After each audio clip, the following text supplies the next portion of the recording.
ഉച്ചവാർത്തയിലേക്ക് സ്വാഗതം. പ്രധാന വാർത്തകൾ. ബംഗാളിൽ ഹിന്ദുക്കളുടെ കൂട്ടപ്പലായനം. ക്ഷേത്രങ്ങളും ഹിന്ദു ഭവനങ്ങളും തകർത്ത് ജിഹാദികൾ. സർക്കാർ സ്പോൺസേഡ് കലാപമെന്ന് BJP. ബംഗ്ലാദേശ് അതിർത്തിയിൽ പ്രത്യേക സൈനിക നിയമം വേണമെന്ന ആവശ്യം. കൂടുതൽ കേന്ദ്രസേനയെത്തും.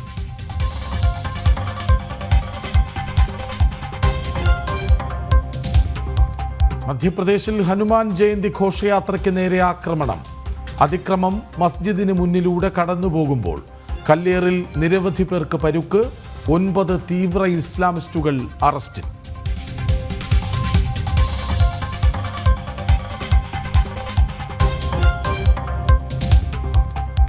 മുംബൈ ഭീകരാക്രമണത്തിൽ ദാവൂദ് ഇബ്രാഹിമിന് വലിയ പങ്കോ? ദുബായിൽ ഗൂഢാലോചന നടത്തിയെന്ന് തഹാവൂർ റാണ. കൊടും ഭീകരൻ സജിദ് മിറുമായി ബന്ധമെന്നും കുറ്റസമ്മതം. കൂടുതൽ ഉത്തരങ്ങൾ തേടി NIA.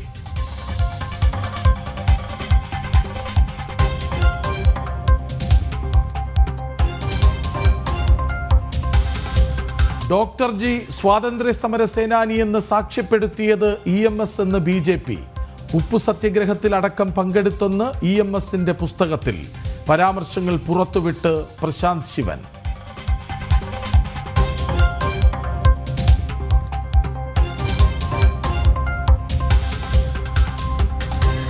മണൽപ്പൊഴിയായി മുതലപ്പൊഴി. അഴിമുഖമാകെ മണൽ കൂമ്പാരം. മറുകരയിലെ വീടുകളിൽ വെള്ളം കയറുന്നു. മത്സ്യത്തൊഴിലാളികൾ തീരാ ദുരിതത്തിൽ. പിന്നിൽ അധികൃതരുടെ അനാസ്ഥ.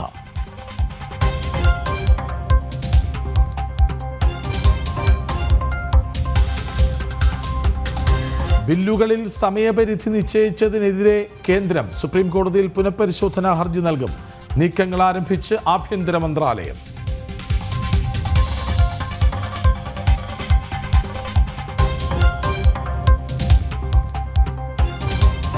PVയുടെ PR ധൂർത്ത് അവസാനിക്കുന്നില്ല. പ്രാദേശിക വികസന മാധ്യമങ്ങളിലൂടെ അറിയിക്കാൻ 2,30,00,000. താൽക്കാലിക ജീവനക്കാരുടെ ശമ്പളത്തിനു മാത്രം 2 കോടിയിലേറെ. വാർഷികാഘോഷ ധൂർത്തിന് 5,24,00,000 കൂടി. മുഖ്യമന്ത്രി പരിവാരത്തിന് യാത്രയ്ക്കും പരസ്യത്തിനുമായി 28 കോടി വേറെ. ജനം ബ്രേക്കിംഗ്.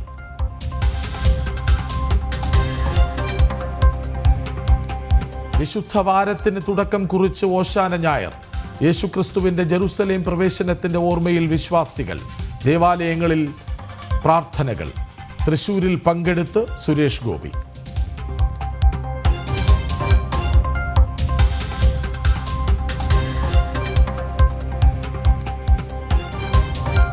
അഭിഭാഷകൻ PG മനു മരിച്ച നിലയിൽ.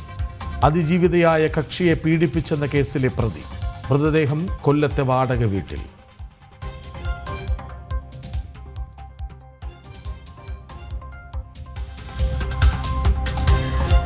സംസ്ഥാനത്ത് കൊടും ചൂട്. കൊട്ടാരക്കരയിൽ റെഡ് അലർട്ട്. അൾട്രാവയലറ്റ് സൂചിക മേൽപോട്ട്. ഒറ്റപ്പെട്ട ഇടങ്ങളിൽ ഇടിമിന്നലോട് മഴയെന്ന് കാലാവസ്ഥാ കേന്ദ്രം. തൃശൂർ ചിറയിൻകാട് മിന്നൽ ചുഴലി.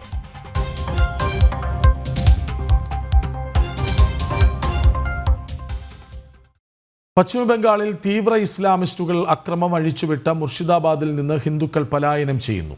വഖഫ് നിയമ ഭേദഗതിക്കെതിരായ സമരത്തിനു പിന്നാലെ സംഘർഷം പൊട്ടിപ്പുറപ്പെടുകയായിരുന്നു. ക്ഷേത്രങ്ങളും ഹിന്ദു ഭവനങ്ങളും അക്രമികൾ അടിച്ചു തകർത്തു. ഹൈക്കോടതി നിർദ്ദേശത്തെ തുടർന്ന് മേഖലയിൽ കേന്ദ്രസേനയെ വിന്യസിച്ചു. വിവരങ്ങളുമായി ജിഷ്ണു കൃഷ്ണൻ ഒപ്പം ചേരുന്നു. ജിഷ്ണു, ബംഗാളിൽ സംഭവിക്കുന്നതെന്ത്?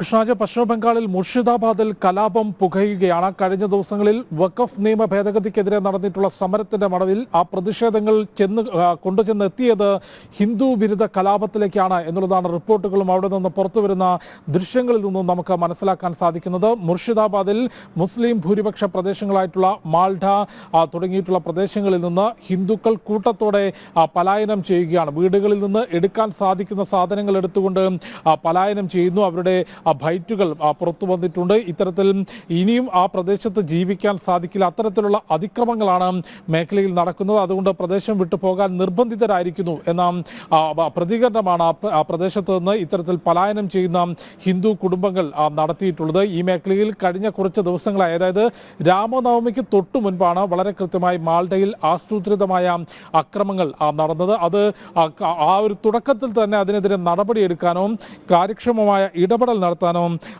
പശ്ചിമ ബംഗാളിൽ പോലീസോ ഭരണകൂടമോ തയ്യാറായിട്ടില്ല. പിന്നീട് അവിടെ വഖഫ് നിയമ ഭേദഗതിക്കെതിരായിട്ടുള്ള സമരം തുടങ്ങുകയും ഈ വഖഫ് നിയമ ഭേദഗതി മുസ്ലിം മതത്തിന് തന്നെ എതിരാണ് എന്ന വ്യാജ പ്രചാരണം നടത്തിക്കൊണ്ട് മേഖലയിൽ നിന്ന് മുസ്ലിം ആളുകളെയെല്ലാം തന്നെ ഈ പ്രതിഷേധത്തിലേക്ക് എത്തിക്കുകയും വലിയ രീതിയിലുള്ള പ്രതിഷേധവും പ്രതികരണങ്ങളും മേഖലയിൽ നടത്തുകയും ചെയ്തു. അതിന്റെ ഭാഗമായിട്ടാണ് ഈ മാൾഡ ദുലിയാൻ പ്രദേശങ്ങളിൽ ഈ ഒരു പ്രതിഷേധം ഹിന്ദു വിരുദ്ധ കലാപമായി മാറുകയും ക്ഷേത്രങ്ങൾ അടിച്ചു തകർക്കുകയും ഹിന്ദു ഭവനങ്ങൾ അടിച്ചു തകർക്കുകയും നിരവധി കടകളും വാഹനങ്ങളും തീവെച്ച് നശിപ്പിക്കുകയും ചെയ്തിട്ടുള്ളത്. ദുലിയാനിൽ 3 മരണം റിപ്പോർട്ട് ചെയ്തിട്ടുണ്ട്. നിരവധി പേർക്ക് പരിക്കേൽക്കുകയും ചെയ്തു. അത്തരത്തിലൊരു വലിയ കലാപത്തിലേക്ക് മുർഷിദാബാദ് മേഖല മാറുകയും ഹിന്ദു ഭവനങ്ങൾക്ക് നേരെയും ക്ഷേത്രങ്ങൾക്ക് നേരെയും ആസൂത്രിതമായ അക്രമം നടത്തുകയും നിരവധി പേർക്ക് പരിക്കേൽക്കുകയും 3 പേർ കൊല്ലപ്പെടുകയും ചെയ്ത പശ്ചാത്തലത്തിലാണ് ജീവൻ കയ്യിൽ പിടിച്ചുകൊണ്ട് ഇത്തരത്തിൽ ഹിന്ദു കുടുംബങ്ങൾ മാൾഡയിൽ ദുലിയാനിൽ നിന്നും മുർഷിദാബാദിലെ മാൾഡ പ്രദേശങ്ങളിൽ നിന്നും ഇപ്പോൾ പലായനം ചെയ്യുന്നത്. സമാനമായ സാഹചര്യം പശ്ചിമ ബംഗാളിൽ തന്നെ നേരത്തെ നോർത്ത് 24 പർഗാനസ് ജില്ലയിലും നടന്നിരുന്നു. അവിടെയും തീവ്ര ഇസ്ലാമിസ്റ്റുകൾ അക്രമം അഴിച്ചുവിടുകയും കലാപം അഴിച്ചുവിടുകയും അവിടെ നിന്ന് ഹിന്ദുക്കളോട് പുറത്തു പോകാൻ ആഹ്വാനം ചെയ്യുകയും ചെയ്തപ്പോഴും യാതൊരു തരത്തിലുമുള്ള ക്രിയാത്മകമായ നടപടി സ്വീകരിക്കാനോ മാതൃകാപരമായ നടപടി സ്വീകരിക്കാനോ അക്രമങ്ങൾ അടിച്ചമർത്താനോ മമതാ ബാനർജി ശ്രമിച്ചില്ല എന്നുള്ള വസ്തുതയും നമുക്ക് മുൻപിലുണ്ട്. അതിന് പിറകെയാണ് ഇപ്പോൾ മുർഷിദാബാദിൽ വഖഫ് നിയമ ഭേദഗതിക്കെതിരായ സമരത്തിന്റെ മറവിൽ ഹിന്ദു കലാപം അഴിച്ചുവിടുകയും. എന്തുകൊണ്ട് ബംഗാൾ ഇത്തരം കലാപങ്ങളുടെ കേന്ദ്രമായി മാറുന്നു? BJP ആരോപിക്കും പോലെ എല്ലാത്തിനും പിന്നിൽ സ്പോൺസറോ മമത?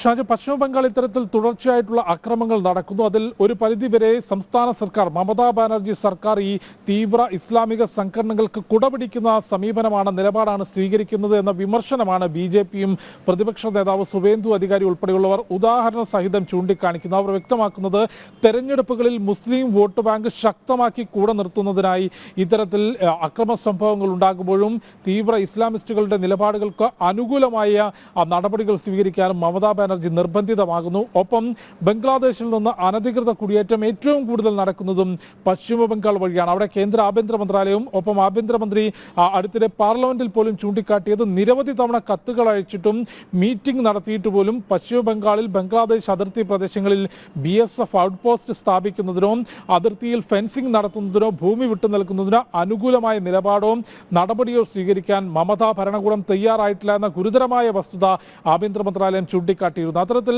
തെരഞ്ഞെടുപ്പുകളിൽ ഇനി 2026 കേരളത്തിനൊപ്പം ബംഗാളും നിയമസഭാ തെരഞ്ഞെടുപ്പിലേക്ക് കടക്കാനിരിക്കുകയാണ്. ആ നിയമസഭാ തെരഞ്ഞെടുപ്പിൽ മുസ്ലിം വോട്ട് ബാങ്ക് ശക്തമായി കൂടെ നിർത്തുക എന്ന വ്യക്തമായ ലക്ഷ്യത്തോടു കൂടിയാണ് ഇത്തരത്തിൽ അക്രമങ്ങൾക്കെതിരെ കണ്ണടക്കുകയും തീവ്ര ഇസ്ലാമിസ്റ്റുകളുടെ നിലപാടിനനുസരിച്ചുകൊണ്ടുള്ള പ്രവർത്തനങ്ങൾ മമതാ ബാനർജി നടത്തുന്നത് എന്ന വിമർശനം BJP മുൻപോട്ട് വയ്ക്കുന്നുണ്ട്. ഒപ്പം ഇക്കാര്യം ചൂണ്ടിക്കാട്ടിക്കൊണ്ട് പ്രതിപക്ഷ നേതാവ് സുവേന്ദു അധികാരി കഴിഞ്ഞ ദിവസം കൊൽക്കത്ത ഹൈക്കോടതിയെ സമീപിക്കുകയും ഇത്തരത്തിൽ ആളുകളുടെ ജീവൻ എടുത്തുകൊണ്ട് കലാപം നടക്കുമ്പോഴും സർക്കാരും പോലീസും നിഷ്ക്രിയമായി നോക്കി നിൽക്കുകയാണെന്നും സുരക്ഷ ശക്തമാക്കണമെന്നും ആവശ്യപ്പെട്ട് പ്രതിപക്ഷ നേതാവ് നൽകിയിട്ടുള്ള ഹർജിയിന്മേലാണ് കൊൽക്കത്ത ഹൈക്കോടതി ഈ സംഘർഷബാധിത മേഖലകളിൽ കേന്ദ്രസേനയെ വിന്യസിക്കാനുള്ള ഉത്തരവിട്ടത്. ആ ഉത്തരവിന്റെ അടിസ്ഥാനത്തിൽ ഇപ്പോൾ മുർഷിദാബാദ് മേഖലകളിൽ കേന്ദ്രസേനയുടെ വിന്യാസം നടത്തിവരികയാണ്. അതിനു മുൻപായി തന്നെ വലിയ കലാപത്തിലേക്ക് മുർഷിദാബാദ് പോയി കഴിഞ്ഞു എന്നതിന് ഏറ്റവും ഉത്തമ ഉദാഹരണമാണ് ഈ വലിയ രീതിയിൽ ആളുകൾ കൂട്ടത്തോടെ ആ മേഖലയിൽ നിന്ന് പലായനം ചെയ്യുന്നത്. ഇനി ആ പ്രദേശത്ത് ജീവിക്കാൻ സാധിക്കില്ല എന്ന പ്രതികരണം നടത്തിക്കൊണ്ട് ഹിന്ദു കുടുംബങ്ങൾ ഹിന്ദു ഭവനങ്ങളിൽ നിന്ന് ആ വീടും സ്വത്തും ഉപേക്ഷിച്ചുകൊണ്ട് താൽക്കാലികമായിട്ടാണെങ്കിലും ആ പ്രദേശത്ത് നിന്ന് മറ്റൊരിടങ്ങളിലേക്ക് പലായനം ചെയ്യേണ്ട അവസ്ഥ വരുന്നു. പോലീസ് നിഷ്ക്രിയമായി നോക്കി നിൽക്കുന്നു. നിലവിൽ കേന്ദ്രസേനയുടെ വിന്യാസം ആരംഭിച്ചിട്ടുണ്ട്. കേന്ദ്ര ആഭ്യന്തര മന്ത്രാലയം ഈ സംഘർഷത്തിൽ വിശദമായ റിപ്പോർട്ട് തേടിയിട്ടുണ്ടെന്നാണ് മനസ്സിലാക്കുന്നത്. ഇത്തരത്തിൽ സംഘർഷങ്ങളിൽ ഇടപെടൽ നടത്താൻ കേന്ദ്ര ആഭ്യന്തര മന്ത്രാലയവും കേന്ദ്രസേനയും ശ്രമിക്കുമ്പോഴും സംസ്ഥാന സർക്കാരിന്റെ ഭാഗത്തുനിന്ന് പശ്ചിമ ബംഗാളിൽ ഈ അക്രമികൾക്ക് അനുകൂലമായ നിലപാട് സ്വീകരിക്കുന്നു എന്നാണ് മനസ്സിലാക്കേണ്ടത്. ഒപ്പം ഗവർണർ CV ആനന്ദബോസും ഈ സംഘർഷവുമായി ബന്ധപ്പെട്ട വിശദമായ റിപ്പോർട്ട് തേടിയിട്ടുണ്ടെന്നാണ് മനസ്സിലാക്കുന്നത്. പശ്ചിമ ബംഗാളിൽ തീവ്ര ഇസ്ലാമിസ്റ്റുകളുടെ അഴിഞ്ഞാട്ടം. മുർഷിദാബാദിൽ നിന്ന് ഹിന്ദുക്കൾ പലായനം ചെയ്യുകയാണ്. കേന്ദ്രസേനയെ വിന്യസിച്ചിട്ടുണ്ട്. ഹിന്ദു ഭവനങ്ങൾ, ക്ഷേത്രങ്ങളൊക്കെ അക്രമികൾ അടിച്ചു തകർക്കുകയാണ്. വിവരങ്ങൾ നൽകുകയായിരുന്നു ജിഷ്ണു കൃഷ്ണൻ. മുംബൈ ഭീകരാക്രമണത്തിൽ അധോലോക നായകൻ ദാവൂദ് ഇബ്രാഹിമിൻ്റെ പങ്കിനെക്കുറിച്ചും തഹാവൂർ റാണയിൽ നിന്ന് ഉത്തരം തേടി NIA. ദുബായിൽ വെച്ച് ഗൂഢാലോചന നടത്തിയതായി റാണ ചോദ്യം ചെയ്യലിൽ സമ്മതിച്ചുവെന്നാണ് വിവരം. ഇന്ത്യ തേടുന്ന കൊടും ഭീകരൻ സജിദ് മീറുമായുള്ള തനിക്കുള്ള അടുത്ത ബന്ധവും റാണ സമ്മതിച്ചു. 2008 നവംബറിൽ മുംബൈയിൽ നടന്ന ഭീകരാക്രമണത്തിന്റെ ഗൂഢാലോചനയിൽ ഡി കമ്പനിയും ദാവൂദും ഉൾപ്പെട്ടതായി NIA നേരത്തെ തന്നെ കണ്ടെത്തിയതാണ്. ഇതിന്റെ കൂടുതൽ തെളിവുകൾ റാണയെ ചോദ്യം ചെയ്തപ്പോൾ ലഭിച്ചതായാണ് സൂചന. വിവിധ ലോകരാജ്യങ്ങൾ ഭീകര പട്ടികയിൽ ഉൾപ്പെടുത്തിയ സജീദ് മീറാണ് മുംബൈ ഭീകരാക്രമണത്തിന്റെ പ്ലാനിംഗ് നടത്തിയത്. സജിദ് മീറിനെ താൻ നിരന്തരമായി ബന്ധപ്പെട്ടതായി തഹൂർ റാണ ചോദ്യം ചെയ്യലിൽ സമ്മതിച്ചിട്ടുണ്ട്. സജീദ് മീർ ലഷ്കർ-ഇ-തോയ്ബയുടെ സ്ഥാപകൻ ഹാഫിസ് സയ്യിദിന്റെ അടുത്ത അനുയായിയാണ്. മുംബൈ ആക്രമണത്തിന് സമാനമായി കൊച്ചിയിലും ബംഗളൂരുവിലും സ്ഫോടനം നടത്താൻ തഹാവൂർ റാണ ലക്ഷ്യമിട്ടതായും NIA വ്യക്തമാക്കുന്നു. 2008 ബംഗളൂരുവിൽ നടന്ന സ്ഫോടന പരമ്പരയിൽ റാണയ്ക്ക് പങ്കുണ്ടെന്ന് ദേശീയ അന്വേഷണ ഏജൻസി വിശദീകരിക്കുന്നുണ്ട്. വരും ദിവസങ്ങളിൽ ഡൽഹിക്ക് പുറത്തേക്ക് തെളിവെടുപ്പിനായി റാണയെ കൊണ്ടുപോകും. 18 ദിവസത്തെ NIA കസ്റ്റഡിയിലാണ് തഹാവൂർ റാണയെ കോടതി അയച്ചത്. ജനം, ഡൽഹി. വാർഷികാഘോഷത്തിൻ്റെ പേരിൽ സംസ്ഥാന സർക്കാരിൻ്റെ ധൂർത്ത് തുടരുന്നു. പ്രചാരണത്തിനും പരിപാടികൾക്കുമായി 5,20,00,000 മുഖ്യമന്ത്രിയുടെ സോഷ്യൽ മീഡിയ ടീമിന് പുതിയ ഉപകരണങ്ങൾ വാങ്ങാൻ 4 ലക്ഷവും അനുവദിച്ചു. കൂടാതെ മുഖ്യമന്ത്രിയുടെയും മന്ത്രിമാരുടെയും യാത്രാ ചെലവിനത്തിൽ 8 കോടി കൂടി വേണമെന്ന് മുഖ്യമന്ത്രിയുടെ ഓഫീസ് ആവശ്യപ്പെട്ടു. പരസ്യത്തിന് മാത്രം 20 കോടി വിലയിരുത്തിയതിന് പിന്നാലെയാണിത്. ജനം ബ്രേക്കിംഗ്. സംസ്ഥാന സർക്കാരിന്റെ 4ാം വാർഷികാഘോഷങ്ങളുടെ വിവിധ ചെലവുകൾക്കെന്ന പേരിലാണ് 5.2 കോടി രൂപ കൂടി സർക്കാർ അനുവദിച്ചിരിക്കുന്നത്. ഏപ്രിൽ 21 മുതൽ മെയ് 23 വരെ എല്ലാ ജില്ലകളിലും 7 ദിവസം നീളുന്ന എൻ്റെ കേരളം പ്രദർശന വിപണന മേള സംഘടിപ്പിക്കുന്നതിന്റെ ഭാഗമായാണ് പുതിയ ധൂർത്ത്.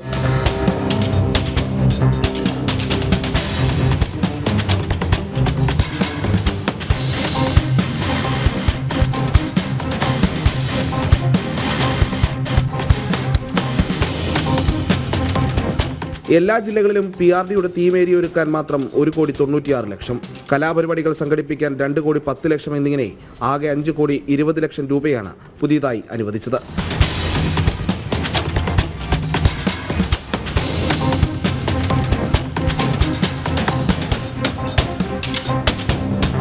എല്ലാ ജില്ലകളിലും മുഖ്യമന്ത്രി യോഗങ്ങൾക്കെത്തും. മന്ത്രിമാർ പങ്കെടുക്കുന്ന മേഖലാതല അവലോകന യോഗങ്ങളുമുണ്ട്. ഇത്തരത്തിലുള്ള മന്ത്രിസഭാംഗങ്ങളുടെ യാത്രകൾക്കായി 8 കോടി കൂടി അനുവദിക്കണമെന്നും മുഖ്യമന്ത്രിയുടെ ഓഫീസ് ധനവകുപ്പിനോട് ആവശ്യപ്പെട്ടിട്ടുണ്ട്. ഇതിനിടയിൽ മുഖ്യമന്ത്രിയുടെ സോഷ്യൽ മീഡിയ ടീമിന് പുതിയ ഉപകരണങ്ങൾ വാങ്ങാൻ 4 ലക്ഷം രൂപയും അനുവദിച്ചു.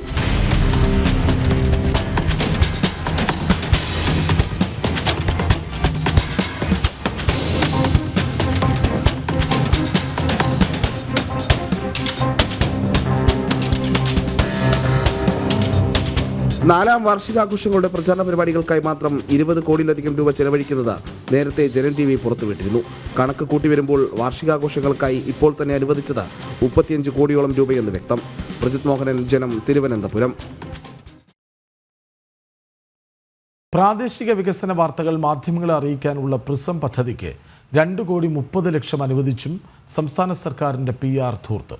താൽക്കാലിക ജീവനക്കാർക്ക് ശമ്പളം നൽകാൻ മാത്രം വിനിയോഗിക്കുക 2 കോടിയിലേറെ രൂപയാണ്. ജനം ബ്രേക്കിംഗ്. പ്രാദേശിക തലത്തിൽ സർക്കാർ നടപ്പിലാക്കുന്ന വികസന പ്രവർത്തനങ്ങൾ അറിയാനും റിപ്പോർട്ട് ചെയ്യാനും മാധ്യമങ്ങൾക്ക് സാധിക്കുന്നില്ലെന്നും പറഞ്ഞാണ് സർക്കാർ പ്രിസം പദ്ധതി ആരംഭിച്ചത്. മാധ്യമങ്ങൾക്ക് റിപ്പോർട്ടർമാരില്ലാത്ത സ്ഥലങ്ങളിൽ നിന്നടക്കം സർക്കാരിന്റെ സ്വന്തം ലേഖകരെ ഉപയോഗിച്ച് വാർത്ത ശേഖരിക്കുക, ഇത് മാധ്യമങ്ങൾക്ക് എത്തിച്ചു കൊടുക്കുക എന്നതാണ് പദ്ധതിയുടെ ആശയം.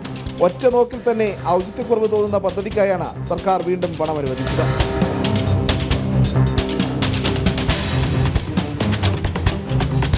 എംപാനൽ വ്യവസ്ഥയിൽ 1 വർഷത്തേക്കാണ് പ്രിസത്തിൽ ജീവനക്കാരെ നിയമിക്കുക. ഇൻഫർമേഷൻ അസിസ്റ്റന്റുമാർ, സബ് എഡിറ്റർമാർ, കണ്ടന്റ് എഡിറ്റർമാർ എന്നിവർക്ക് ശമ്പളം നൽകാൻ മാത്രം വകയിരുത്തിയത് 2,10,00,000 രൂപ. പരിശീലനത്തിനും അനുബന്ധ ചെലവുകൾ എന്നിവ കൂടി കണക്കിലെടുത്ത് ആകെ 2,30,00,000 രൂപയാണ് സർക്കാർ അനുവദിച്ചത്. വാർഷികാഘോഷ ധൂർത്ത് ഒരു വശത്ത് പുരോഗമിക്കുമ്പോഴാണ് പ്രിസം പദ്ധതിയുടെ പേരിലും സർക്കാർ കോടികൾ ചെലവഴിക്കുന്നതെന്നതാണ് ശ്രദ്ധേയം. പ്രജിത് മോഹനൻ, ജനം, തിരുവനന്തപുരം. പാലക്കാട് ഒരു പേരുമായി ബന്ധപ്പെട്ട് കോൺഗ്രസും CPM-ഉം അനാവശ്യ വിവാദങ്ങൾ സൃഷ്ടിക്കുമ്പോൾ മുനിസിപ്പൽ ബസ് സ്റ്റാൻഡിന് VK ശ്രീകണ്ഠൻ MPയുടെ പേര് നൽകിയിരിക്കുന്നത് മാനദണ്ഡങ്ങൾ ലംഘിച്ചാണ്. MP ലാഡ്സ് മാർഗരേഖയിൽ പറയുന്നതിന് വിരുദ്ധമായാണ് ബസ് സ്റ്റാൻഡിൽ MPയുടെ പേര് ലക്ഷങ്ങൾ ചെലവാക്കി ആലേഖനം ചെയ്തിരിക്കുന്നത്. പേര് എടുത്തുമാറ്റണമെന്നാവശ്യപ്പെട്ട് BJP മുനിസിപ്പൽ സെക്രട്ടറിക്കും കളക്ടർക്കും പരാതി നൽകി.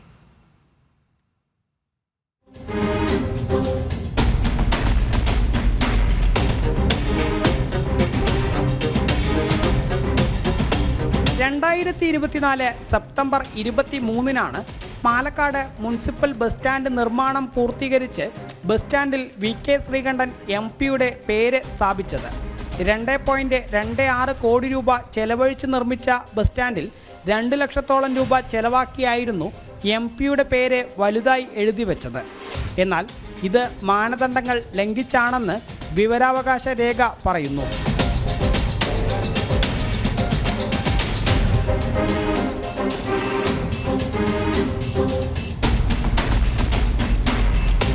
MP ലാഡ്സ് മാർഗനിർദ്ദേശങ്ങളിലെ ഖണ്ഡിക 3.2.17 അനുസരിച്ച് MP ലാഡ്സ് ഫണ്ട് വിനിയോഗിച്ച് നടത്തുന്ന പ്രവർത്തികൾ പൂർത്തീകരിച്ചാൽ ഉടൻ അവ പൊതുജനങ്ങൾക്കായി സമർപ്പിക്കുകയും പൊതുജന അവബോധത്തിനായി കല്ലിൽ ജനങ്ങൾക്ക് വായിക്കാവുന്ന തരത്തിൽ MPയുടെ പേരും പദ്ധതി വിവരങ്ങളും പ്രദർശിപ്പിക്കണമെന്നാണ് മാർഗനിർദ്ദേശങ്ങളിൽ പറയുന്നത്. അതായത് പദ്ധതി തങ്ങളുടെ നികുതിപ്പണം ഉപയോഗിച്ച് ഉള്ളതാണെന്ന് ജനങ്ങൾ മനസ്സിലാക്കുവാനായി എഴുതിവെക്കണമെന്ന് സാരം. എന്നാൽ VK ശ്രീകണ്ഠൻ MP തൻ്റെ പേരിനാണ് അധിക പ്രാധാന്യം നൽകിയിരിക്കുന്നതെന്ന് ബസ് സ്റ്റാൻഡിൽ കാണാൻ കഴിയും. PR വർക്കിനായി ജനങ്ങളുടെ നികുതിപ്പണം ദുരുപയോഗം ചെയ്ത് സ്ഥാപിച്ച ബോർഡ് എടുത്തു മാറ്റണമെന്ന് BJP ആവശ്യപ്പെട്ടു. ആ ശിലാഫലകത്തിൽ ഒരു കോപ്പർ കളറിൽ ആ പദ്ധതിയെക്കുറിച്ച്, പദ്ധതിയുടെ കാലാവധിയെക്കുറിച്ച്, MP പ്രതിനിധീകരിക്കുന്ന മണ്ഡലത്തെക്കുറിച്ച്, അതുപോലെ അതിൻ്റെ ചെലവിനെക്കുറിച്ചുള്ള വിവരങ്ങൾ പ്രദർശിപ്പിക്കണമെന്നാണ് ഗൈഡ് ലൈൻസ് ഉള്ളത്. ഇത് MPക്ക് പ്രചരണം കിട്ടുന്ന രീതിയിൽ ഒരു PR വർക്കായിട്ട് ഇതിനെ മാറ്റുകയാണ്. അതിനുവേണ്ടി പദ്ധതിയുടെ 5% തുകയാണ് ഈ പേര് പ്രദർശിപ്പിക്കാൻ വേണ്ടി ഇവിടെ വിനിയോഗിച്ചിട്ടുള്ളത്. ഈ ബസ് സ്റ്റാൻഡിൻ്റെ വലിപ്പത്തോളം തന്നെ MPയുടെ പേര് പ്രദർശിപ്പിക്കുന്ന ഒരു പ്രവണതയാണ്. ഇത് രാജഭരണമല്ല, ജനങ്ങളുടെ നികുതി കാശ് കൊണ്ട് കെട്ടിയിട്ടുള്ള ഒരു ബസ് സ്റ്റാൻഡാണ്. ഇവിടെ ഇത്തരം പ്രദർശനങ്ങൾക്കൊന്നും നമ്മുടെ നിയമങ്ങളിൽ സാധ്യതയില്ല. മൾട്ടിപ്ലക്സ് തിയേറ്റർ ഉൾപ്പെടെ 20 കോടി രൂപയുടെ നിർമ്മാണ പ്രവർത്തനങ്ങൾ ബസ് സ്റ്റാൻഡിൽ ഉടൻ തന്നെ ആരംഭിക്കാനുള്ള തീരുമാനത്തിലാണ് പാലക്കാട് നഗരസഭ. ബസ് സ്റ്റാൻഡിന് അടൽ ബിഹാരി വാജ്പേയിയുടെ പേര് നൽകണമെന്ന ആവശ്യവും നേരത്തെ നഗരസഭ കൗൺസിലിൽ ഉയർന്നിരുന്നു. അരുൺ ആലത്തൂർ, ജനം, പാലക്കാട്. ഡോക്ടർ കേശവ് ബലിറാം ഹെഡ്ഗേവാർ സ്വാതന്ത്ര്യ സമര സേനാനിയെന്ന് സാക്ഷ്യപ്പെടുത്തിയത് EMS നമ്പൂതിരിപ്പാടെന്ന് BJP പാലക്കാട് ഈസ്റ്റ് ജില്ലാ അധ്യക്ഷൻ പ്രശാന്ത് ശിവൻ. ഉപ്പ് സത്യാഗ്രഹം ഉൾപ്പെടെയുള്ള പ്രക്ഷോഭങ്ങളിൽ ഡോക്ടർ ജി പങ്കെടുത്തെന്ന് EMSന്റെ BJP RSS in the service of right reaction എന്ന പുസ്തകത്തിൽ പറയുന്നു. EMSന്റെ പുസ്തകത്തിൽ ഹെഡ്ഗേവാറിനെ കുറിച്ചുള്ള പരാമർശങ്ങൾ പ്രശാന്ത് ശിവൻ പുറത്തുവിട്ടു. നൈപുണ്യ വികസന കേന്ദ്രത്തിന് ഡോക്ടർ ജിയുടെ പേര് നൽകുന്നതിനെതിരെ സമരം ചെയ്യുന്നവർ EMSനെ തള്ളിപ്പറയുകയാണോ എന്നും അദ്ദേഹം ചോദിച്ചു. 1999 ഡോക്ടർ ഹെഡ്ഗേവാറിൻ്റെ പേരിൽ തപാൽ സ്റ്റാമ്പ് തന്നെ അടിച്ചിറക്കിയിട്ടുണ്ട്. പിന്നെ ഡോക്ടർ ഹെഡ്ഗേവാറിൻ്റെ പേരിൽ ഇന്ത്യ മഹാരാജ്യത്ത് ആരംഭിക്കുന്ന ആദ്യത്തെ പദ്ധതി അല്ല ഇത്. കോൺഗ്രസ് ഭരിക്കുന്ന ഹിമാചൽ പ്രദേശിനകത്ത് ഡോക്ടർ ഹെഡ്ഗേവാറിൻ്റെ പേരിൽ ഒരു പഠന വകുപ്പ് തന്നെയുണ്ട്. അമരാവതിയിൽ doctor Hedgewar institute of medical science പ്രവർത്തിക്കുന്നുണ്ട്. മഹാരാഷ്ട്രയിലെ സംഭാജി നഗറിനകത്ത് ഹെഡ്ഗേവാർ ഹോസ്പിറ്റൽ തന്നെയുണ്ട്. തിരുവനന്തപുരത്ത് ശ്രീ പത്മനാഭസ്വാമി ക്ഷേത്രത്തിൻ്റെ പടിഞ്ഞാറേ നടയിലുള്ള റോഡിൻ്റെ പേര് ഡോക്ടർ ഹെഡ്ഗേവാർ റോഡ് എന്ന് തന്നെയാണ്. ഡോക്ടർ ഹെഡ്ഗേവാർ സ്വാതന്ത്ര്യ സമര സേനാനികളല്ല എന്ന് പറയുന്ന ആളുകൾ EMS നമ്പൂതിരിപ്പാടിൻ്റെ ഈ പ്രസ്താവനയെ തള്ളിപ്പറയുവാനായിട്ട് ഈ സമരത്തിന് നേതൃത്വം കൊടുക്കുന്ന സുരേഷ് ബാബുവോ NN കൃഷ്ണദാസോ ഗോവിന്ദമാഷോ ഈ സ്റ്റേറ്റ്മെൻറ്റുകളെ തള്ളിപ്പറയാൻ തയ്യാറുണ്ടോ? ഇനി 2, മോത്തിലാൽ നെഹ്റു തന്നെ വളരെ കൃത്യമായി കൊണ്ട് അദ്ദേഹം ജയിൽ ശിക്ഷ കഴിഞ്ഞ് ഇറങ്ങി വരുന്ന സമയത്ത് അദ്ദേഹത്തെ സ്വീകരിക്കുവാനായി വന്നിട്ടുണ്ട്. അദ്ദേഹം എടുത്ത നിലപാട് തെറ്റാണ് എന്ന് പാലക്കാട് MLAക്ക് നിലപാടുണ്ടോ? അന്ന് മോത്തിലാൽ നെഹ്റു ചെയ്തത് തെറ്റാണെന്ന് പറയുവാൻ തയ്യാറുണ്ടോ? ഇനി ഭാരതത്തിൻ്റെ രാഷ്ട്രപതിയായിരുന്ന പ്രണബ് മുഖർജി അദ്ദേഹം RSS ആസ്ഥാനം സന്ദർശിച്ചുകൊണ്ട് അവിടുത്തെ വിസിറ്റേഴ്സ് ഡയറിയിൽ എഴുതിയ വാക്കുകളുണ്ട്. Today I came here to pay my respect and homage to a great son of Mother India. Shri Pranab Mukherjee's message in the visitors book. വളരെ കൃത്യമായിട്ട് ഡോക്ടർ ഹെഡ്ഗേവാർ ഒരു ദേശീയവാദിയാണ് എന്നതിനും സ്വാതന്ത്ര്യ സമര സേനാനിയാണ് എന്നതിനും നിലവിലെ കോൺഗ്രസ് പാർട്ടിയുടെയോ CPMൻ്റെയോ ആളുകളുടെ സർട്ടിഫിക്കറ്റ് ആവശ്യമില്ല. വിവരങ്ങളുമായി അരുൺ ആലത്തൂറൊപ്പം ചേരുന്നു. അരുൺ പറയൂ. പിന്നെ പുള്ളി താഴോട്ട് വന്നില്ല.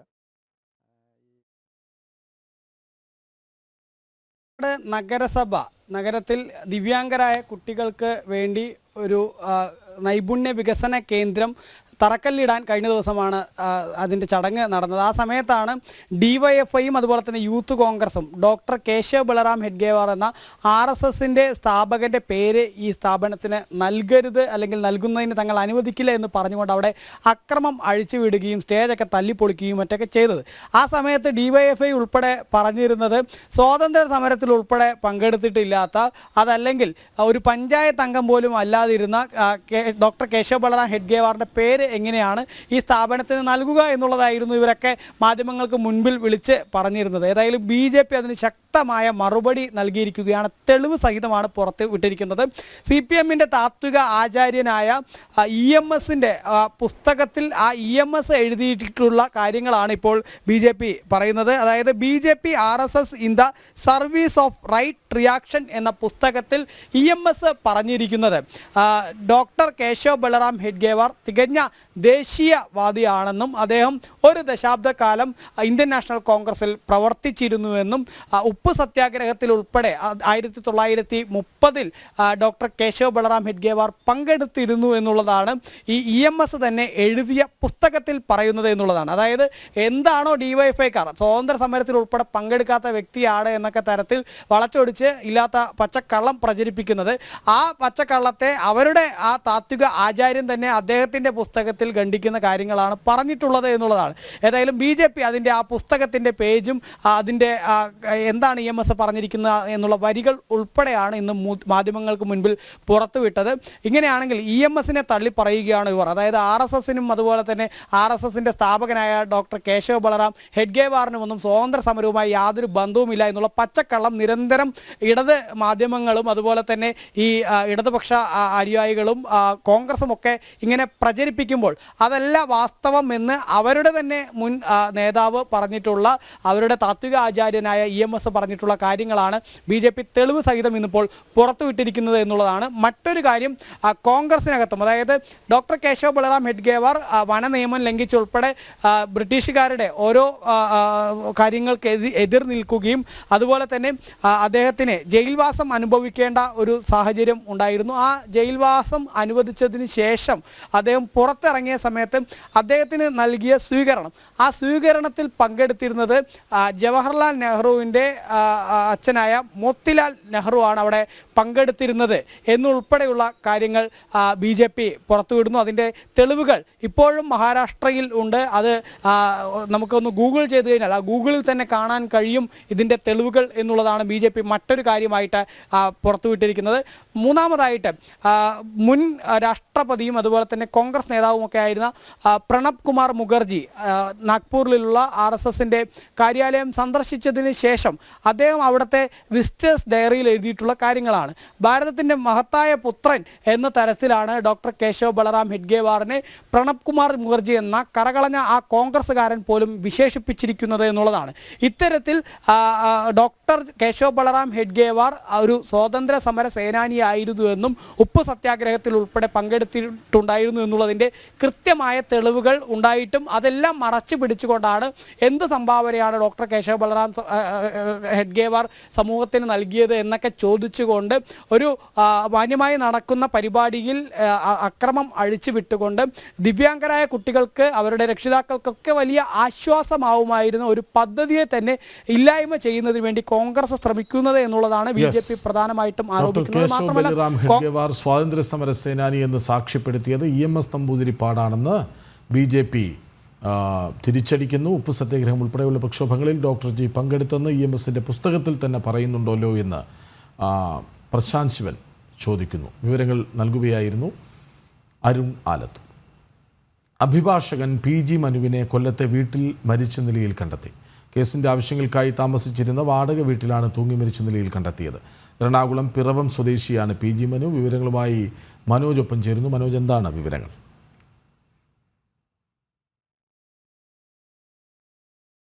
ആനന്ദവല്ലീശ്വരത്തെ ഈ വീട്ടിൽ നിന്ന് അഡ്വക്കേറ്റ് PG മനുവിനെ ആത്മഹത്യ ചെയ്ത നില, അതായത് തൂങ്ങി മരിച്ച നിലയിൽ കണ്ടെത്തിയത് ആത്മഹത്യയാണെന്ന് പോലീസ് ഉറപ്പിച്ചിട്ടില്ല. എന്തായാലും അന്വേഷണം നടക്കുകയാണ്. ഇപ്പോൾ നമ്മൾ നിൽക്കുന്നത് ഈ ആനന്ദവല്ലീശ്വരത്തെ MLA ഓഫീസിന് സമീപത്തുള്ള ഈ വീട്ടിലാണ്. ഈ വീട്ടിലാണ് അതായത് 2 മാസം മുമ്പ് ഈ വീട് വാടകയ്ക്കെടുത്ത് താമസിച്ച് വരികയായിരുന്നു. കൊട്ടാരക്കര താലൂക്ക് ആശുപത്രിയിൽ ഈ കൊല്ലപ്പെട്ട ഡോക്ടർ വന്ദനാദാസ് കേസിലെ പ്രതിഭാഗം അഭിഭാഷകനായിരുന്നു ഈ PG മനു. അതോടൊപ്പം തന്നെ ഇദ്ദേഹത്തിനെതിരെ നേരത്തെ ഒരു കേസ് നിലവിലുണ്ട്. അതായത് മുൻ സർക്കാർ അഭിഭാഷകനായിരുന്നു.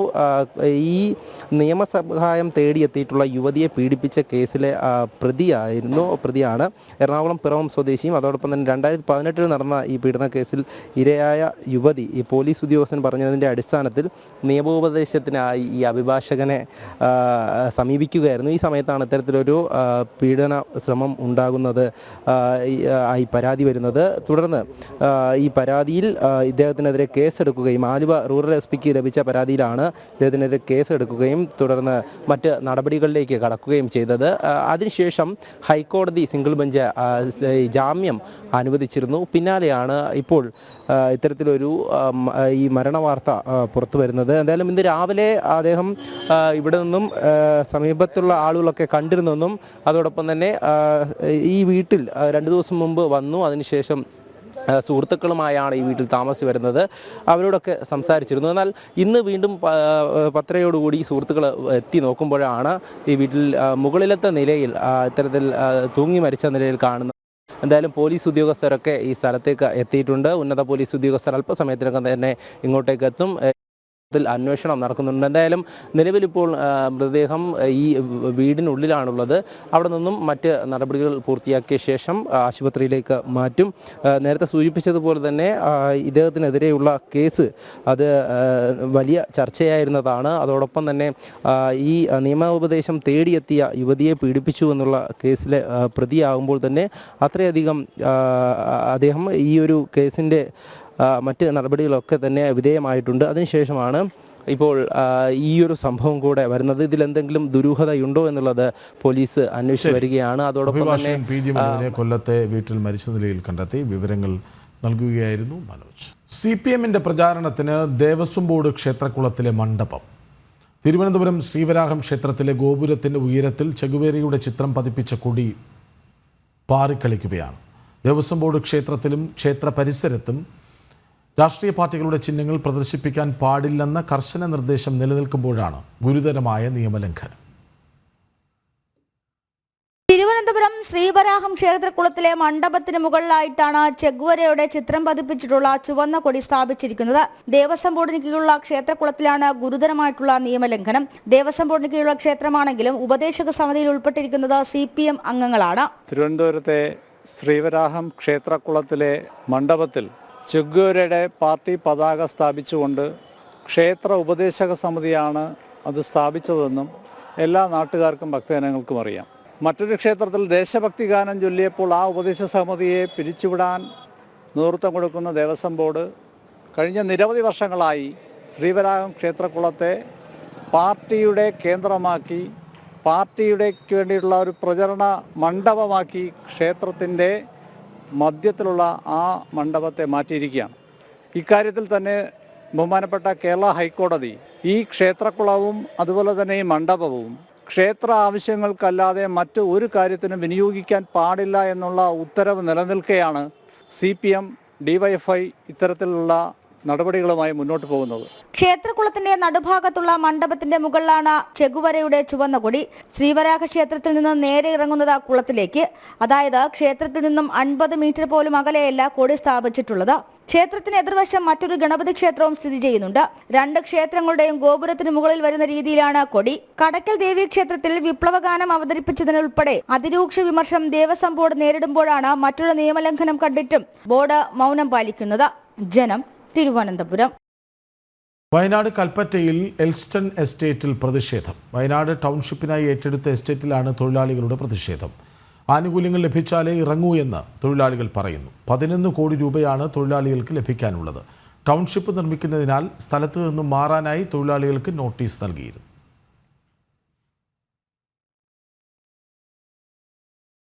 വിഷുക്കണി ദർശനത്തിനൊരുങ്ങി ശബരിമല അയ്യപ്പ സന്നിധാനം.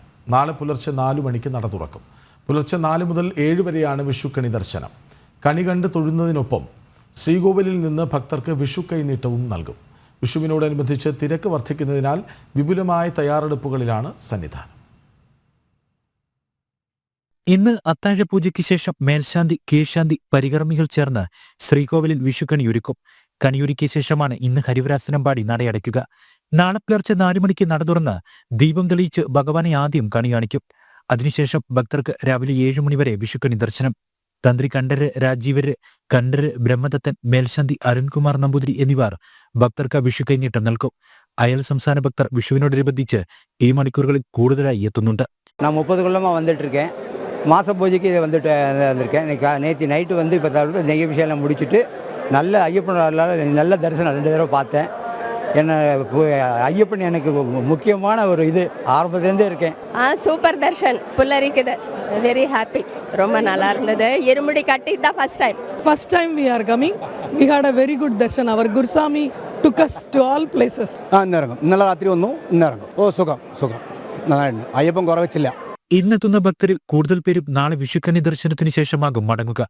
നാളത്തെ വെർച്വൽ ക്യൂ ബുക്കിംഗ് 45,000-ന് മുകളിലാണ്. തിരക്ക് നിയന്ത്രണത്തിനായി കൂടുതൽ പോലീസും എത്തും. SP B അജിത്തിനാണ് സന്നിധാനം സ്പെഷ്യൽ പോലീസ് ഓഫീസർ ചുമതല. KSRTCയും അധിക ബസ്സുകൾ പമ്പയിലേക്ക് ക്രമീകരിച്ചു. ജനം സന്നിധാനം. വിഷുക്കാലം മലബാറിനും പ്രിയപ്പെട്ടതാണ്. ചരിത്രപ്രസിദ്ധമായ വിഷുച്ചന്തയുടെ ഓർമ്മകളിലാണ് മലപ്പുറം തിരൂർ വിഷുപ്പാടം നിവാസികൾ. വിഷു അടുക്കുമ്പോൾ ആയിരക്കണക്കിന് കച്ചവടക്കാരുടെ കൂടിച്ചേരലിനു കൂടി വഴിയൊരുക്കുന്ന ഈ കാർഷിക ചന്തകൾ നിലച്ചിട്ട് 4.5 പതിറ്റാണ്ടായി. ഭൂമാഫിയകൾ വിഷുപ്പാടത്തെ ഭൂമി കയ്യേറിയതോടെ വിഷുപ്പാട വാണിഭം നിലയ്ക്കുകയായി. ഇവിടെ നോക്കെത്താ ദൂരത്തോളം പാടമായിരുന്നു. ഇന്നിവിടെ നിറയെ വീടുകൾ നിറഞ്ഞു. ഒരു കാലത്ത് വിഷു അടുത്താൽ ഇവിടുത്തുകാർക്ക് ആഘോഷമായിരുന്നു. ഇതര ജില്ലകളിൽ നിന്നടക്കം 100 കണക്കിന് കച്ചവടക്കാർ ഇവിടെ എത്തും. വിഷുവിന്റെ 2 ദിവസം മുൻപാണ് വിഷുചന്ത. ചന്തയിൽ ലഭിക്കാത്തതായി ഒരു ഉൽപ്പന്നവും ഉണ്ടാകില്ലെന്ന് നാട്ടുകാർ പറയുന്നു. നല്ല സാധനങ്ങളൊക്കെ ദൂരത്തുനിന്ന് വരും. വാങ്ങാനൊക്കെ ആൾക്കാരുണ്ടാവും. പിന്നെ വളക്കച്ചവടം, പായക്കച്ചവടം, തുണിക്കച്ചവടം, എല്ലാ സാധനങ്ങളും ഉണ്ടാവും. അപ്പോൾ ഇങ്ങനെയൊക്കെ ഉള്ള സാധനങ്ങളൊക്കെ തന്നെ നല്ല കച്ചവടം. 4.5 പതിറ്റാണ്ട് മുൻപായിരുന്നു ഇവിടെ വിഷുച്ചന്തകൾ സജീവമായിരുന്നത്. ഇതോടെ സ്ഥലത്തിന് വിഷുപ്പാടം എന്ന പേരും ലഭിച്ചു. പകൽ പിന്നിട്ട് പെട്രോമാക്സിന്റെയും റാന്തലിന്റെയും എല്ലാം വെട്ടത്തിൽ രാത്രിയും കച്ചവടം തകൃതി. ഇവിടെ തിരൂർ താലൂക്കിന്റെ മാത്രമല്ല കോഴിക്കോട് ഭാഗത്തു നിന്ന് പോലും പച്ചക്കറികൾ വന്നിരുന്നു.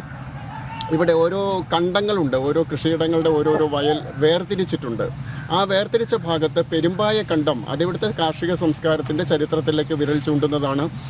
പെരുമ്പായ കണ്ടം എന്ന് പറയുന്നു. ലോകത്ത് തന്നെ ആദ്യത്തെ ശ്വാന പ്രദർശനവും വിൽപ്പനയും നടന്നിരുന്നത് ഇവിടെയാണ്. ഇവിടെ അതിന് നായക്കണ്ടം എന്ന പേരിൽ തന്നെ ഒരു കണ്ടം പഴയ കാലത്ത് തന്നെ അറിയപ്പെട്ടിരുന്നു. ശ്വാന പ്രദർശനം നടത്തിയിരുന്ന, ശ്വാന വിൽപ്പന നടത്തിയിരുന്ന സ്ഥലം. കാലം ഏറെ പിന്നിട്ടതോടെ ഭൂമാഫിയ ഭൂമി കയ്യേറി. വീടുകളും കെട്ടിടങ്ങളും ഉയർന്നു. തൃക്കണ്ടിയൂർ ദേവസ്വത്തിന്റെ ഊരായ്മയിലുണ്ടായിരുന്നതാണ് വിഷുപ്പാട വാണിഭം. ഇന്ന് പഴയകാല കാർഷിക സംസ്കൃതിയുടെ ഓർമ്മകൾ മാത്രമാണ് ഇവിടെ അവശേഷിക്കുന്നത്. ശിവദാസ് കന്മനം, ജനം, മലപ്പുറം. വിഷു അടുത്തതോടെ കോഴിക്കോട് നഗരത്തിൽ പടക്ക വിപണിയിൽ വൻ തിരക്ക്. ഇത്തവണത്തെ പടക്ക വിപണിയിലെ താരം മാർക്കോ സ്കൈ ഷോട്ടാണ്. ആവശ്യക്കാർ ഏറെയും എത്തുന്നത് മാർക്കോയെ തേടി.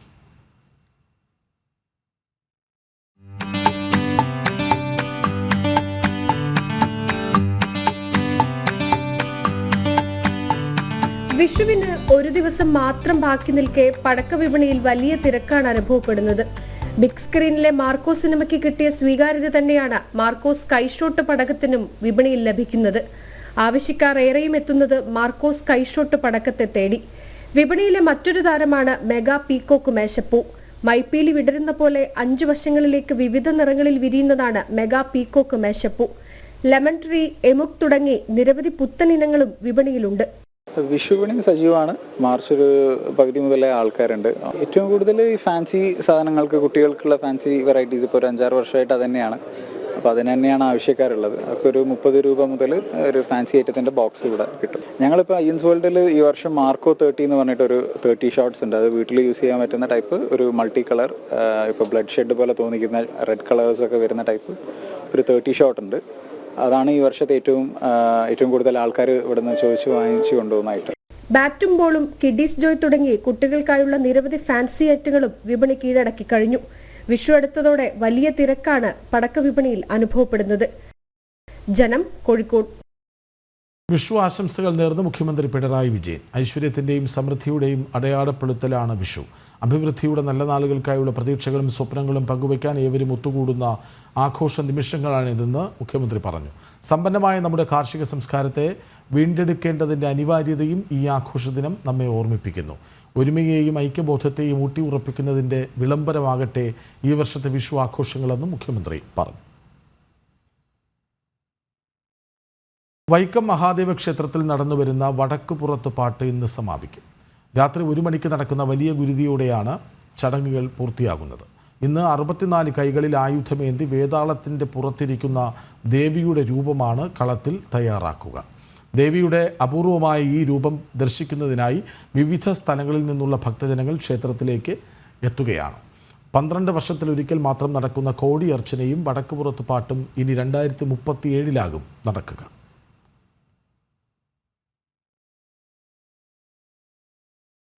മധ്യപ്രദേശിൽ ഹനുമാൻ ജയന്തി ഘോഷയാത്രയ്ക്ക് നേരെ ആക്രമണം. മധ്യപ്രദേശിലെ ഗുണയിലാണ് സംഭവം. കല്ലേറിൽ നിരവധി പേർക്ക് പരിക്കേറ്റു. മസ്ജിദിന് മുന്നിലൂടെ ഘോഷയാത്ര കടന്നുപോയപ്പോഴാണ് കല്ലേറുണ്ടായത്.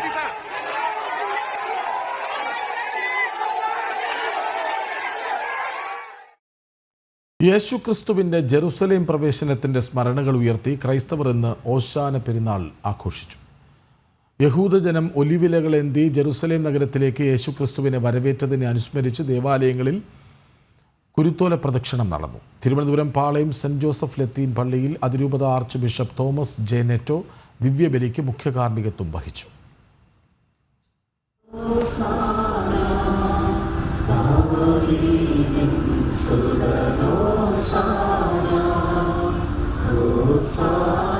കുരിശിലേറ്റപ്പെടുന്നതിന് മുൻപ് ജെറുസലേമിലേക്ക് കഴുതപ്പുറത്തേറി വന്ന യേശുവിനെ ഒലിവ് മരച്ചില്ലകളും ഈന്തപ്പനയോലകളും വഴിയിൽ വിരിച്ച് ഓശാന, ദാവീദിന്റെ പുത്രൻ ഓശാന എന്ന് പാടി ജനങ്ങൾ വരവേറ്റു.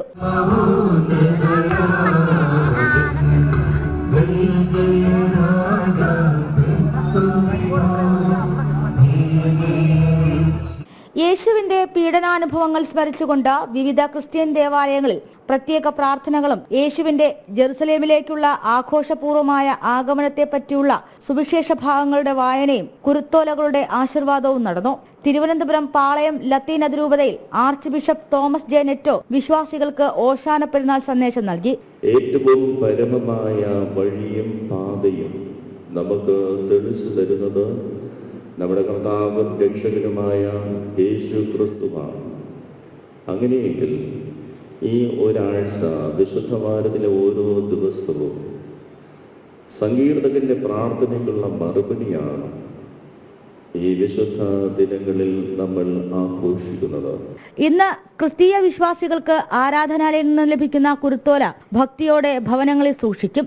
കത്തോലിക്ക ദേവാലയങ്ങളിൽ പിറ്റേ വർഷത്തെ വലിയ നോമ്പിന്റെ ആരംഭം കുറിച്ചുകൊണ്ടുള്ള വരുന്ന വിഭൂതി പെരുന്നാളിൽ ഓശാന ഞായറാഴ്ച പള്ളികളിൽ നിന്നും ലഭിച്ച ഈ കുരുത്തോലകൾ കത്തിച്ച ചാരം ഉപയോഗിച്ച് നെറ്റിയിൽ കുരിശ് വരയ്ക്കുന്നു.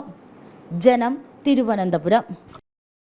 മധ്യകേരളത്തിൽ എറണാകുളം ഇടപ്പള്ളി തോപ്പിൽ ക്വീൻ മേരി പള്ളിയിൽ നടന്ന ഓശാന ശുശ്രൂഷയ്ക്ക് സിറോ മലബാർ സഭ മേജർ ആർച്ച് ബിഷപ്പ് മാർ റാഫേൽ തട്ടിൽ കാർമ്മികത്വം വഹിച്ചു. വിവിധ ദേവാലയങ്ങളിൽ പുലർച്ചെയോടെ വിശുദ്ധ കുർബാനയും കുരുത്തോല വെഞ്ചരിക്കലും നടന്നു. തുടർന്ന് കുരുത്തോല പ്രദക്ഷിണത്തിൽ 100 കണക്കിന് വിശ്വാസികൾ പങ്കെടുത്തു. മധ്യകേരളത്തിലെ വിവിധ ക്രൈസ്തവ ദേവാലയങ്ങളിൽ പുലർച്ചെ തന്നെ ഓശാന തിരുനാളുമായി ബന്ധപ്പെട്ട ചടങ്ങുകൾ ആരംഭിച്ചു. വിശുദ്ധ കുർബാനയ്ക്കും കുരുത്തോല വെഞ്ചരിപ്പിനും ശേഷം നടന്ന കുരുത്തോല പ്രദക്ഷിണത്തിൽ 100 കണക്കിന് വിശ്വാസികൾ പങ്കെടുത്തു. എറണാകുളം ഇടപ്പള്ളി തോപ്പിൻ ക്വീൻ മേരി പള്ളിയിൽ നടന്ന ശുശ്രൂഷയ്ക്ക് സീറോ മലബാർ സഭ മേജർ ആർച്ച് ബിഷപ്പ് മാർ റാഫേൽ തട്ടിൽ കാർമ്മികത്വം വഹിച്ചു. നമ്മൾ ആഘോഷിക്കുന്ന ഈ വലിയ ആഴ്ചയിലെ എല്ലാ തിരുക്കർമ്മങ്ങളുടെയും മുഖ്യ ചിന്താ വിഷയം പ്രത്യാശയുടെ പ്രഘോഷകരാകുക, പ്രത്യാശയുടെ പ്രേക്ഷിതരാകുക, പ്രത്യാശയുടെ വലിയ പ്രകാശം ലോകത്തിലേക്ക് കൊടുക്കുവാനായിട്ട് നിങ്ങൾക്ക് കഴിയട്ടെ. യാക്കോബായ സുറിയാനി സഭയുടെ ശ്രേഷ്ഠ കത്തോലിക്ക ബസേലിയസ് ജോസഫ് ബാവ മണർകാട് സെന്റ് മേരീസ് പള്ളിയിലെ ഓശാന ശുശ്രൂഷകൾക്ക് കാർമ്മികത്വം വഹിച്ചു. എറണാകുളം സെന്റ് ഫ്രാൻസിസ് അസീസി കത്തീഡ്രലിൽ വരാപ്പുഴ അതിരൂപത ആർച്ച് ബിഷപ്പ് ഡോക്ടർ ജോസഫ് കളത്തിൽപ്പറമ്പിലും കാർമ്മികത്വം വഹിച്ചു.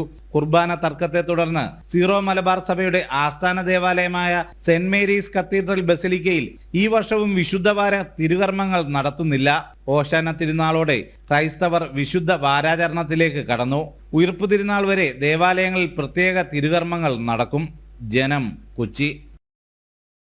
യേശുദേവന്റെ കുരിശുമരണം സ്നേഹത്തിന്റെ സന്ദേശമാണ് നൽകുന്നതെന്ന് കോഴിക്കോട് അതിരൂപത archbishop doctor Varghese Chakkalakkal. ഭരണകർത്താക്കളെ പുകഴ്ത്തി അവരെ ചീത്തയാക്കരുതെന്നും അധികാരത്തിലിരിക്കുന്നവരെ കാര്യങ്ങൾ അറിയിക്കേണ്ടത് ജനങ്ങളുടെ കടമയാണെന്നും അദ്ദേഹം പറഞ്ഞു. ഓശാന ഞായറിൽ കോഴിക്കോട് ദേവമാതാ കത്തീഡ്രലിൽ നടന്ന ശുശ്രൂഷയിലായിരുന്നു അദ്ദേഹത്തിന്റെ വാക്കുകൾ. യേശുക്രിസ്തുവിന്റെ രാജകീയമായ ജെറുസലേം പ്രവേശനത്തിന്റെ ഓർമ്മയിലാണ് ക്രൈസ്തവ വിശ്വാസികൾ ഓശാന ഞായർ ആചരിച്ചത്. പീഡാനുഭവത്തിന്റെയും കുരിശുമരണത്തിന്റെയും അന്ത്യത്താഴത്തിന്റെയും ഉയർത്തെഴുന്നേൽപ്പിന്റെയും ഓർമ്മ പുതുക്കലാണ് ഇനിയുള്ള ഒരാഴ്ചക്കാലം. ഈ ദിവസങ്ങളിൽ വിശ്വാസികൾ ദേവാലയ സന്ദർശനം പതിവാക്കും. യേശുക്രിസ്തുവിന്റെ ത്യാഗപൂർണമായ ജീവിതത്തെ വാഴ്ത്തിപ്പാടും. സംസ്ഥാനത്തെ വിവിധ ദേവാലയങ്ങളിൽ പ്രത്യേക തിരുക്കർമ്മങ്ങൾ നടന്നു. കോഴിക്കോട് സെന്റ് വിൻസെന്റ് ഹോമിൽ നിന്ന് ആരംഭിച്ച കുരുത്തോല പ്രദക്ഷിണം ദേവമാതാ കത്തീഡ്രലിൽ അവസാനിച്ചു. കോഴിക്കോട് അതിരൂപത archbishop doctor Varghese Chakkalakkal കാർമ്മികത്വം നൽകി. ജാതിഭേദമന്യേ എല്ലാവരെയും ചേർത്തുപിടിക്കണമെന്നും ഒരുമ തകർക്കാൻ ശ്രമിക്കുന്നവർക്കെതിരെ ഒറ്റക്കെട്ടായി നിൽക്കണമെന്നും ഓശാന ആശീർവാദത്തിൽ അദ്ദേഹം അറിയിച്ചു. ദൈവമായിരുന്നിട്ടും യേശു മരണം വരിച്ചതിന്റെ അടിസ്ഥാനം സ്നേഹമാണെന്നും അദ്ദേഹം ഓർമ്മിപ്പിച്ചു.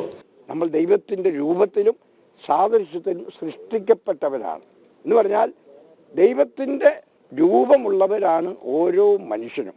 അപ്പം അതുകൊണ്ട് മനുഷ്യരെ നമ്മൾ ബഹുമാനിക്കാൻ, ആദരിക്കാൻ പ്രത്യേകമായിട്ട് വിളിക്കപ്പെട്ടിരിക്കുന്നു എന്ന് നമ്മൾ മനസ്സിലാക്കുകയാണ്. അത് അത്യാവശ്യമാണ് നമുക്ക്.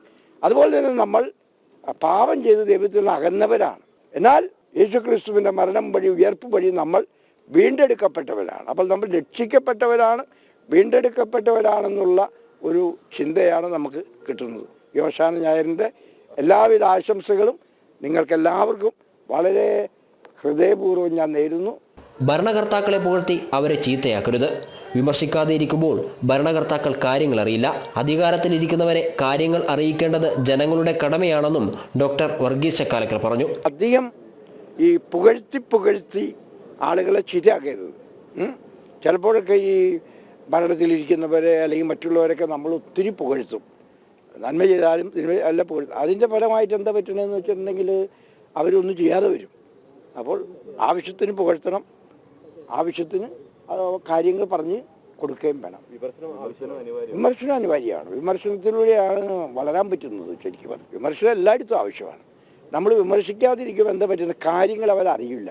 ഒരു കാര്യമുള്ളതാണ്, നമ്മൾ അധികാരത്തിലിരിക്കുന്നവർ, ഇപ്പം ഞാനടക്കമുള്ളവർ പലപ്പോഴും പല കാര്യങ്ങളും അറിയാതെ പോകും. എല്ലാവരും വിചാരിക്കും ഇദ്ദേഹത്തിന് അറിയാമെന്ന്, പക്ഷെ നമുക്കറിയാൻ പറ്റാവില്ല. നഗരപ്രദക്ഷിണത്തിനും കുർബാനയിലും നിരവധി വിശ്വാസികൾ പങ്കെടുത്തു. 50 ദിവസം നീണ്ടു നിൽക്കുന്ന വലിയ നോമ്പിന്റെ അവസാന വാരത്തിലേക്ക് കൂടിയാണ് ക്രൈസ്തവ സമൂഹം എത്തിച്ചേർന്നിരിക്കുന്നത്. ജനം, കോഴിക്കോട്. ഓശാന തിരുനാൾ ശുശ്രൂഷകളിൽ വിശ്വാസികൾക്കൊപ്പം പങ്കെടുത്ത് കേന്ദ്രമന്ത്രി സുരേഷ് ഗോപി. തൃശൂർ റോമൻ കത്തോലിക്ക ലത്തീൻ പള്ളിയിലെ ഓശാന തിരുനാൾ ആഘോഷത്തിലാണ് കേന്ദ്രമന്ത്രി പങ്കെടുത്തത്. കുരുത്തോല പ്രദക്ഷിണത്തിലും പ്രാർത്ഥനാ ചടങ്ങുകളിലും അദ്ദേഹം പങ്കെടുത്തു. യേശുക്രിസ്തുവിന്റെ ജെറുസലം പ്രവേശനത്തിന്റെ സ്മരണകളാൽ മുഖരിതമായിരുന്നു തൃശൂർ റോമൻ കത്തോലിക്ക ലത്തീൻ പള്ളി. പള്ളി അങ്കണത്തിലെത്തിയ കേന്ദ്രമന്ത്രി സുരേഷ് ഗോപിയെ അധികൃതരും ക്രിസ്തുവേഷമണിഞ്ഞവരും ചേർന്ന് സ്വീകരിച്ചു. വൈദികരിൽ നിന്ന് കുരുത്തോലകൾ ഏറ്റുവാങ്ങി വിശ്വാസികളിൽ ഒരാളായി ഏറ്റവും പുറകിൽ ഇടം പിടിച്ചു. കുരുത്തോല പ്രദക്ഷിണത്തിൽ ഒപ്പം ചേർന്നു. സ്വരമുയർത്തി സ്വീകരിച്ചു നാഥനെ മുദാ, ഉടനെ ഉച്ചരിച്ചിതാർപ്പുവിളിയൊടൊത്തഹോ, ഉയരെ സ്വർഗമായതിൽ ഹോസാന, ഉടനെ ഉച്ചരിച്ചിതാർപ്പു വിളിയൊടുത്തോ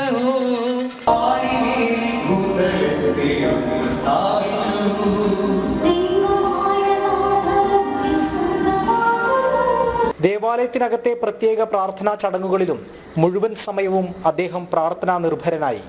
വിശ്വാസികളോട് കുശലാന്വേഷണം നടത്തി വിശ്വാസികൾക്ക് ആശംസകൾ നേർന്നു. ഓശാന ഓശാന ഓശാന ദാവീദിൻ പുത്രൻ ഓശാന. തെരഞ്ഞെടുപ്പ് പ്രചാരണ വേളയിലും ഓശാന ദിവസം സുരേഷ് ഗോപി ചെലവഴിച്ചത് ലത്തീൻ പള്ളിയിൽ തന്നെയായിരുന്നു. ജനം, തൃശൂർ. കോഴിക്കോട് അതിരൂപത ആർച്ച് ബിഷപ്പ് ഡോക്ടർ വർഗീസ് ചക്കാലക്കലിനെ സന്ദർശിച്ച് ആശംസകൾ നേർന്ന് BJP സംസ്ഥാന general secretary MT Ramesh. Varghese ചക്കാലക്കലിൻ്റെ സ്ഥാനാരോഹണം ക്രിസ്ത്യൻ സമൂഹത്തിന് മാത്രമല്ല കേരളത്തിലെ മുഴുവൻ സമൂഹത്തിനുമുള്ള വലിയ അംഗീകാരമാണെന്ന് MT രമേശ് പറഞ്ഞു. കക്ഷി രാഷ്ട്രീയത്തിനും ജാതിമത ചിന്തകൾക്കും അതീതമായി കോഴിക്കോടിൻ്റെ സാമൂഹ്യ ജീവിതത്തിലും ഉപജീവനത്തിനും എല്ലാം നിറഞ്ഞു നിൽക്കുന്ന സാന്നിധ്യമാണ് അദ്ദേഹമെന്നും MT രമേശ് അഭിപ്രായപ്പെട്ടു.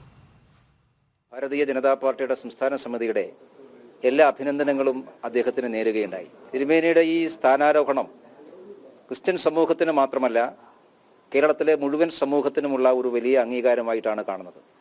പ്രത്യേകിച്ചും കോഴിക്കോട്ടുകാരെ സംബന്ധിച്ചിടത്തോളം കഴിഞ്ഞ കുറേ വർഷങ്ങളായി കോഴിക്കോടിൻ്റെ സാമൂഹിക ജീവിതത്തിലും പൊതുജീവിതത്തിലുമെല്ലാം നിറഞ്ഞു നിൽക്കുന്ന സാന്നിധ്യമാണ് തിരുമേനിയുടേത്. അതുകൊണ്ട് കോഴിക്കോട്ടുകാർക്കും മലബാറുകാർക്കും എല്ലാവർക്കും പൊതുവായി കിട്ടിയ ഒരു അംഗീകാരം കൂടിയായിട്ടാണ് ഞങ്ങളിതിനെ കാണുന്നത്. എല്ലാ ആളുകളോടൊപ്പം ആ സന്തോഷത്തിലും ഈ അദ്ദേഹത്തിന് കിട്ടിയിട്ടുള്ള ഈ വലിയ അംഗീകാരത്തിൻ്റെ ആഹ്ലാദത്തിലും ഭാരതീയ ജനതാ പാർട്ടി കൂടി പങ്കിടുകയാണ്.